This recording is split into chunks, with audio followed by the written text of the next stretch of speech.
30 সেকেন্ডে HDR video আমার মাথায় ধরে না কিভাবে সম্ভব। এই যে দেখুন অরিজিনাল ভিডিও, এটা হচ্ছে এইচডিআর ভিডিও। আগে সময় লাগতো 3 ঘন্টা, এখন 30 সেকেন্ড। এই ধরনের ভিডিও যদি তৈরি করে টিকটকে, ইউটিউবে, ফেসবুকে আপলোড দিতে পারেন, ভিডিওতে মিলিয়ন মিলিয়ন ভিউ আসবে, কারণ এইচডিআর ভিডিও ট্রেনিংয়ে চলে যায়।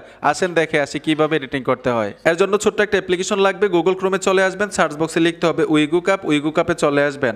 এইখানেও সার্চ বক্স পাবেন, লিখতে হবে HDR5, এখান থেকে সার্চ করবেন।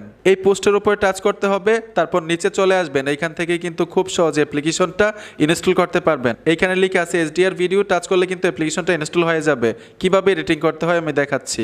অ্যাপ্লিকেশনে চলে আসবো, পারমিশন চাইলে পারমিশন দিয়ে দিবেন, স্টার্টে চলে আসবো, সাইজ সিলেক্ট করবেন, নিউ প্রজেক্টে চলে আসবেন, ভিডিওতে টাচ করে ভিডিওটা নেবেন। নিচে লিখে আছে এফএক্স, এফএক্সে চলে আসবেন। এখান থেকে HDR ইফেক্ট অ্যাড করতে হবে, দুইবার টাচ করবেন, এখানে অ্যাড হয়ে যাবে। ভিডিও যতটুকু ইফেক্ট ততটুকু লম্বা করে দিবেন, টাচ করে ধরে ইফেক্টের উপরে এরকমভাবে লম্বা করতে পারবেন।